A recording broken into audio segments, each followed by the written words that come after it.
Welcome to Milk and Honey on this victorious day. My name is Mari. I would like to share a little bit of an update on I asked God for a farm, and this is what he told me. A couple of months ago, I posted a video about me asking the Lord for a farm, and I will link it in the description box in case you haven't seen it. But this is an update on what the Lord has showed me from that time to this time. These couple of months, I've gotten a lot of prophetic words, personal prophetic words for my family, their relationships, and just overall is just for personal prophetic insight.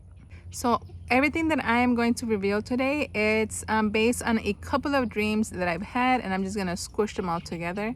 So the first one, I actually got a glimpse of what my future farm is going to look like, but I didn't have a timestamp, I didn't have a time frame. But guess who God revealed that time frame to? My husband, just like 2 days ago.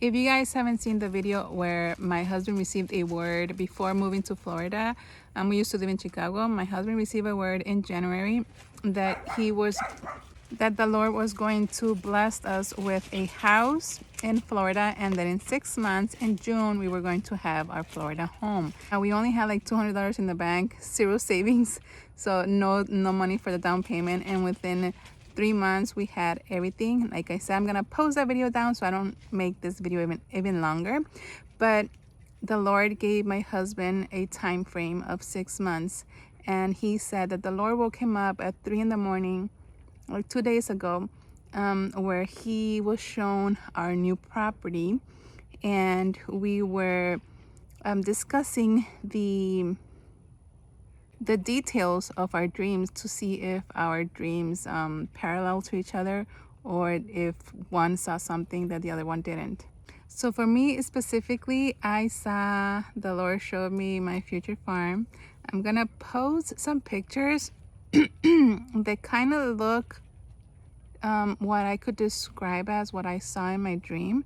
I didn't find anything like specific that it looked like what I saw in my dream, but I saw myself in this place where there was like a bunch of trees. I could not see neighbors. All I saw was like the front of my house, but I don't really remember how the front of the house looked like, because we were just like in this driveway. There was like this big entrance, and it was the entrance where you go and then you just turn around to go back, like kind of like a U. And it wasn't made out of cement, it was made out of gravel, like a dirt road with like gravel on top. And I saw my in-laws with my children and some of my other family members that had gone to visit us to rejoice for our new property, but my in-laws were living with us. Also in my dream, I saw that the house that we have gotten was bigger than the one we have right now, and all that I could think of is like, how am I gonna clean this house? I already am struggling keeping up with this house. I mean, how am I gonna keep this house clean? But I believe our in-laws are gonna move in with us, and just travel back and forth to Central America and then back here. And but I did see that they were living with us. Now, one very particular detail that I saw from my dream is my in-laws were asking me about our property, and I told them, well, they used to have horses here, so that's why there was like open, like the big driveway. I don't know, I can't describe it, but I said in my dream they used to have horses in this property. Now, when my husband told me that the Lord woke him up at 3 in the morning to show him our future home, like I said, it was a work day. So he got up, he hurried, to go, get ready to go to work. And basically, once he got to work was when he started texting me and telling me his experience. And then that the Lord gave him a time frame, and he said it resembled and it felt exactly like when the Lord told him, in 6 months I will give you your Florida home. But also my husband was he saw the property, He saw that it was a big property. He saw there was like a generously big house, and that he was like, Lord, how am I going to be able to afford this? Like, we are good making the payments in our home and keeping, like a steady flow, being organized with our finances. But this is probably like at our top level. Like, I don't think we could afford anything higher than what we have right now. That was the first thought. Obviously, financial stability for my husband. Like, how am I gonna afford this? Like, I do not want to go bankrupt trying to buy something that I cannot afford. But the Lord reassured him then in a time frame. I don't want to say the time frame. I want to keep the time frame for myself, but it's definitely less than 5 years. He said, during this time frame, I will give you your house. I will put you in another level. My husband does prosthetics. He does artificial limbs, and he's one of the best prosthetic technicians. I mean, people come from other countries to be trained by him. So I don't know where the Lord's going to take my husband, but one of the things that the Lord did say to him was that the blessing was always there. I couldn't bless you back then, like when we were trying to buy this house with a farm, because you guys were not ready. And during the time that we purchased this home, you were being molded and growing in your faith and growing in me.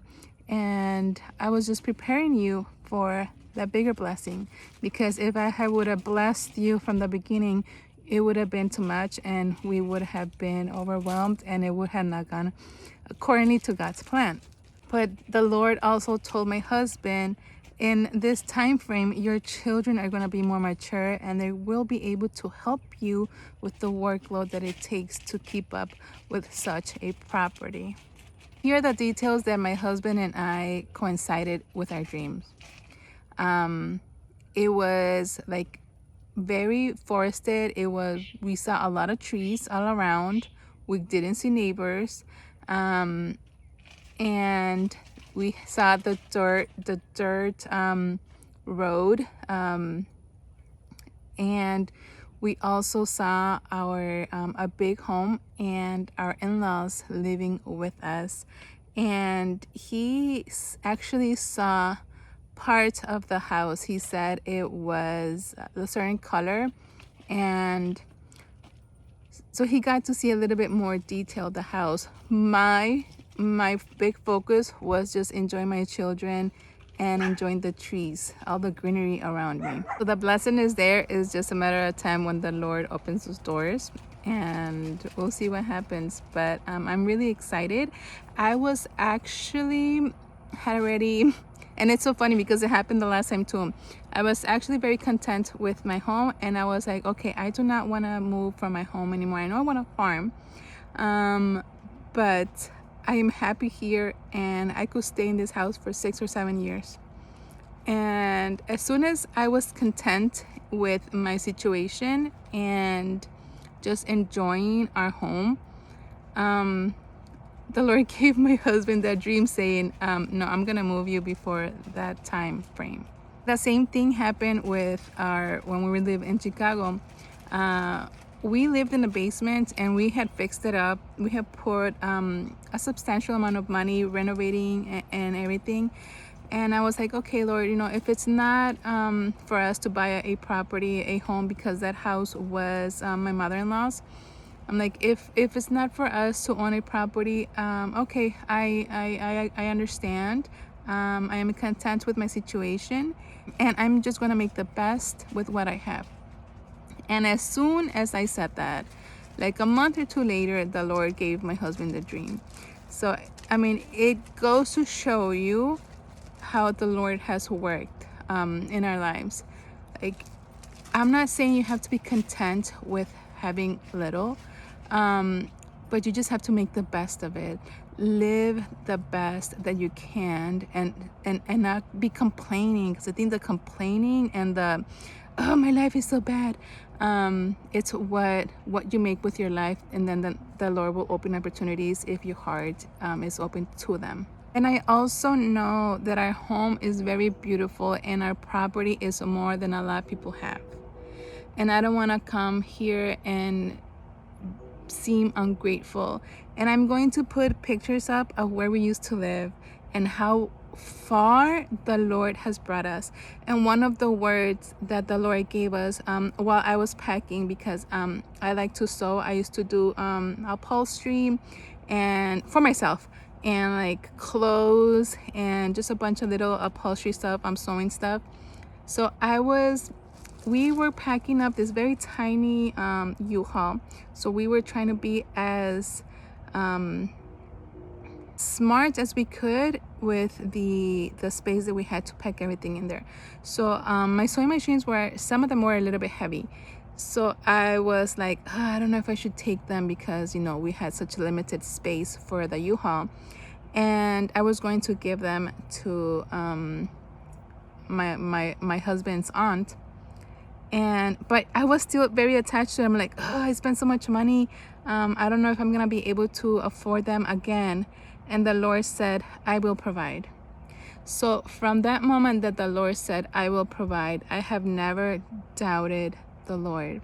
Even though when we came over here and we saw our savings dwindling, and when I didn't see certain things in our financials were being stressed out, I always kept firm to the word. The Lord told me that He was going to provide, and I will stick with what the Lord said. I always have faith that one way or another, the Lord was going to push us through that little rut that we sometimes will get in when we barely moved in. Yeah, so we came from very little. I think our Florida sunroom was as big as what we had in Chicago. Like, honestly, I'm not taking in consideration the space where you have the washing machines, the boiler. We did live in a basement. So I will show you my Florida sunroom so you guys could get an idea. I mean, it was probably a little bit bigger, but roughly to an idea of where we used to live in. And I'll post a lot of pictures as an encouragement, because if you are struggling, and I understand, we lived there like for 20 years. I'm gonna say, quote unquote, struggle for 20 years trying to buy a property, and it took us 20 years to buy a home. And when we purchased this home sight unseen, because we were in Chicago, we were like, are we doing this? I was speaking to my husband, we're doing this, right? We're doing this. We're buying our forever home. I'm like, I don't want to be going there and then moving again. So in our hearts, in the beginning, this was our forever home. This is more than what we could have ever asked for the Lord to provide for us. This has been way more than what I could have ever imagined, the blessing. And just because we remain faithful to what the Lord had promised. We remain faithful to what the Lord had promised. I mean, I could have never imagined having such beautiful property, and nevertheless, seeing that the Lord will provide even more for us. So I'm truly blessed. So I have always had dreams, prophetic dreams, but this year, the middle of this year, is when I truly started believing that the Lord was speaking to me, truly understanding what the Lord was doing in my life and what He was showing me. I was hesitated in 100% believing in it, but lately, everything that the Lord shows me, it just, in one way or another, comes forth and lives out in real life. So that's when and then the Lord also gave me another dream, explaining to me what He was doing with me. The Lord does want me to go in deeper into prayer with Him, spend more time with Him. And the more time I spend with Him, the more I separate a specific time for just the Lord and myself. It's when He will truly open my prophetic gift. I believe right now I'm just getting a little bit glimpse, a little touches to see if he could trust me with what he has given me. You know, the Lord always gives you like a little taste of something to see if you are going to do, if you are going to go and walk with him, and see how kind of like that, where the master goes and gives the talents, and some of them store them away and some of them multiply them. That's exactly how I feel in this part of my life. But we shall see where the Lord takes me. We shall see what the Lord has in store for us, with the elections being over. My main prayer when I was praying for the elections, obviously I had already seen that Donald Trump was going to win, but it was for this nation to become known again as a God-fearing nation, to be known as a Christian nation with morals, and just for the wickedness to be exposed in front of everybody. I like this part of the Bible where when David had his affair and he sent to kill Bathsheba's husband, the Lord says, you did all of that hidden, but I will expose you to your people and to your kingdom. And he did. And I mean, David was, you know, David was very beloved by the Lord, but he still got exposed for doing evil. So that's what I was asking the Lord to do, just to expose the evil plans of the enemy, and just for justice to be served, and to be exposure, and just clean out our nation, but especially clean out our hearts, the church, and just for us to be God-fearing people again. Okay, it's starting to rain. I will see you guys next time. I gotta run because we're gonna get a pretty nice soak. Okay, thank you, and I'll see you guys next time. I'm so excited. Bye.